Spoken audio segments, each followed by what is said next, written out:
Good evening, brothers, men. This one is for you. As an expecting father and as a son with a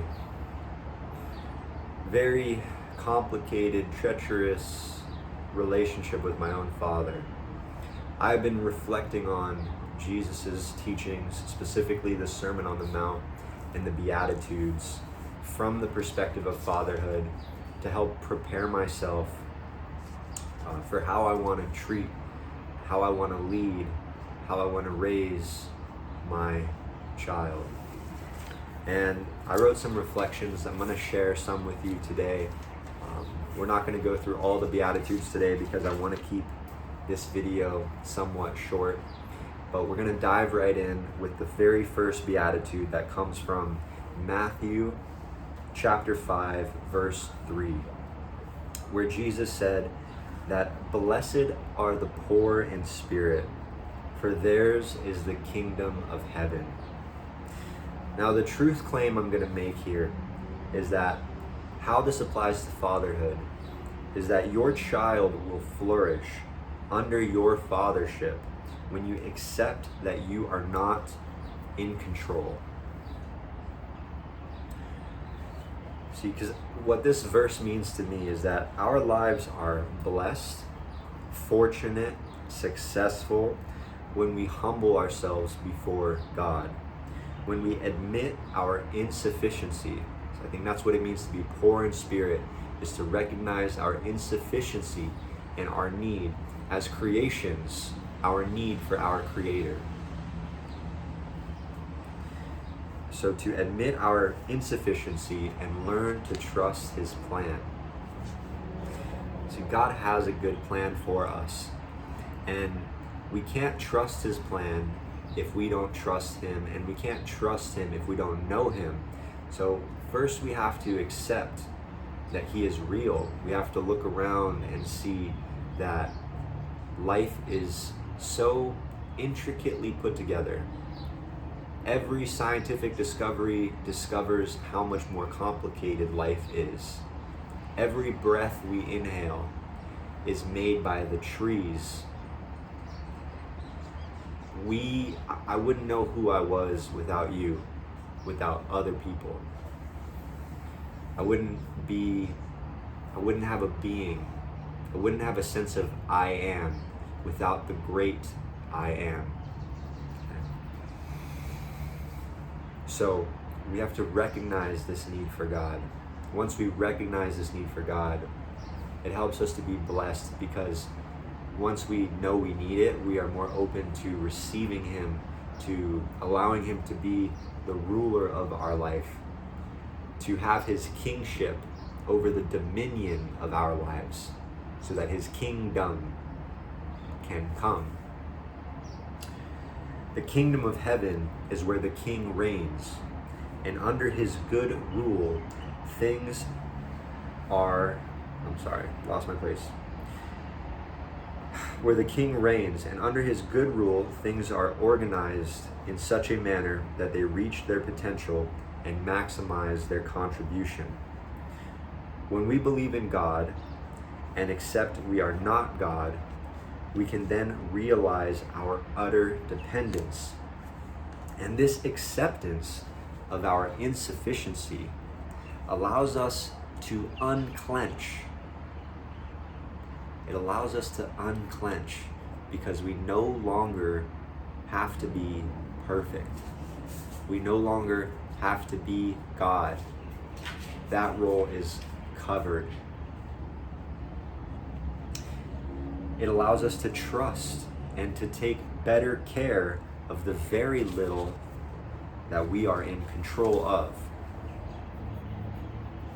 To live in denial of this truth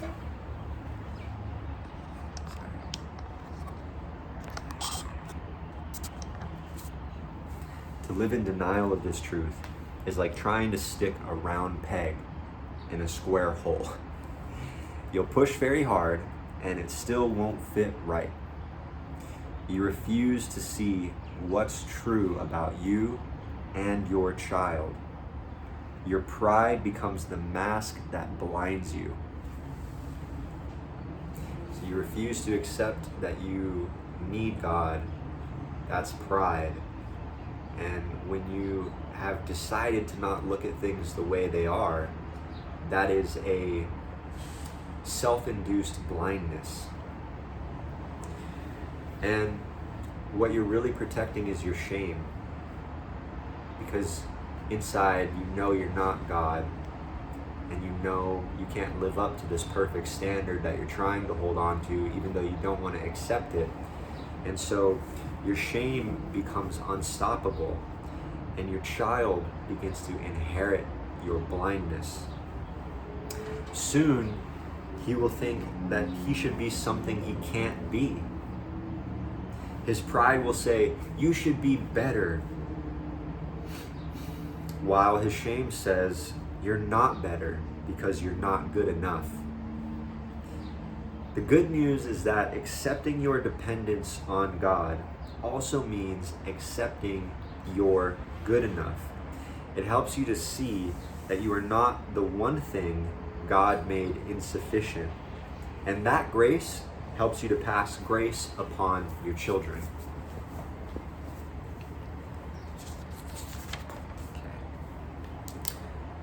The second beatitude is Matthew chapter 5, verse 4, and Jesus says, "Blessed are those who mourn, for they shall be comforted." The truth claim here is that you will feel better and do better when you allow yourself to feel the pain of your losses. Often we don't want to feel the pain, not just because it hurts, but because as men, we have been programmed that to feel anything other than confident, strong, or sometimes angry is wrong. But denial does not fix the problem. Emotional pain can be seen as a problem, but it can also be seen as an opportunity to open yourself up to God, to invite Him in. You see, unlike a car, emotional pain is not fixed with your hands and with logic. It is transformed by opening our broken hearts to the master healer, Jesus, and letting Him come in and bring us comfort and peace. When we close our hearts, deny our feelings, detach from reality, or numb ourselves with drugs, we don't just soothe the pain. We cut ourselves off from the ability to feel good or bad. We become robotic, logic only, cold, hard, and dying. And within the walls we create, our hearts still hurt. They cry out to be seen even when we refuse to look. By not processing the emotional pain we feel, we actually become the very type of people that are harsh. We become a harsh person who creates emotional pain in others. But if you open your pain in your suffering, Jesus will be with you. He will give you comfort and wisdom. He will grow you in the dirt when you trust Him. You will become more whole, more integrated, and less disintegrated. Your ability to handle the emotions of life will increase. Your ability to handle the emotions of your children will increase. You will then be able to be a good father for your children as God is for you. Because when your child comes to you with emotional pain, you will be able to hold space for them, to guide them through their feelings, and help them extract the lessons from the pain rather than shaming them for the normal human experience of emotional pain. I want to be clear here. This is not rewarding a victim mindset, because we are not trying to hold on to the pain. We are feeling it in order to process, integrate, let it go, and move on. But just because you don't like the process doesn't mean it works differently for you. And in this beatitude, Jesus tells us to trust the promise, to trust the process, and promises us that we will be comforted. Beatitude number 3, Matthew 5, verse 5. Blessed are the gentle. Wait for this moped to go by. Blessed are the gentle, for they shall inherit the earth.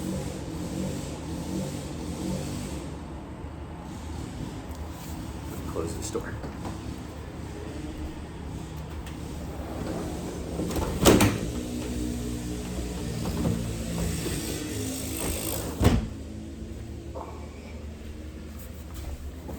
We're back. Matthew 5, chapter 5, verse 5. Blessed are the gentle, for they shall inherit the earth. Gentle means to be intentionally kind and not accidentally hurtful. Other translations use the word meek. To be meek also means to be gentle, to lay low and engage with grace instead of with aggression or controlling force. In this passage, Jesus is quoting from Psalm 37, verse 11, where the word humble is used. And that verse is, "But the humble will inherit the land and will delight themselves in abundant prosperity." So, what I think this means is that blessed, we'll keep going with the words here, blessed means that God has favor on us, that we're happy. Just like the other two Beatitudes, essentially things are going good for you. All right. Inherit means to receive something that was prepared by somebody else. And land or earth is the space that provides us our substance and our opportunities. So here's the truth claim. When we are intentionally kind, humble, and gentle, we will be given everything we need and will be happy. This truth does not negate the need to be strong, the need we sometimes have to fight, or the time and place, or that there is a time and place for intensity. There's a time and a place to fight. We need it, right? This doesn't negate that. Being kind does not mean being weak. Being meek does not mean being weak, okay? Through the lens of fatherhood, if we are humble and gentle with our children, this will build and strengthen the trust they have for you and will make it easier for them to surrender to your will when you need to use force to stop or redirect them from bad or dangerous behavior. So, you want a relationship with them in which they trust you even when you're telling them to do something they don't want to do. When you're telling them to go right and they really want to go left, they want to have a history of experience that says, when dad tells me what to do and I listen, things go better for me. And he helps me to understand why he directed. I believe that he has my best interest in heart, right?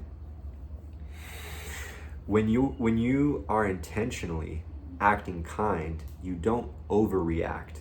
You don't apply force when space is what's needed. and you don't withdraw when presence is what is needed. Intentionally being gentle teaches you self-control. It teaches you the wisdom of applying the right action for the current circumstance without your own pride, ego, shame, or anger getting in the way. And your child can feel that you have their best interest in mind, even when discipline is needed. They may not understand in each moment, but as you consistently father with self-control, humility, gentleness, and kindness, they will eventually come to appreciate even your discipline, and you will have inherited the love and respect and honor of your good child. Well, I'm going to cut it off there. We have a few more Beatitudes to go, but I want to keep this video rather short, and I hope that blesses you. As I mentioned before, I'm a expecting father. I am not yet a actual father, so I am just studying the good father in hopes of preparing myself. So if there are any dads out there that can shed some light on these, if you think I have maybe misrepresented the scripture and you have a different perspective, I would love for you to hear it. I would love to hear it, so please drop it in the comments. If you found some value in this video, please like it, subscribe it, share it with a friend so that this channel can grow and so that we can help more men be better fathers, we can help raise better children, and we can help to follow the good example that the great Father has left for us. That said, God bless you. Thank you for listening. I hope you have a fantastic rest of your day. Peace out.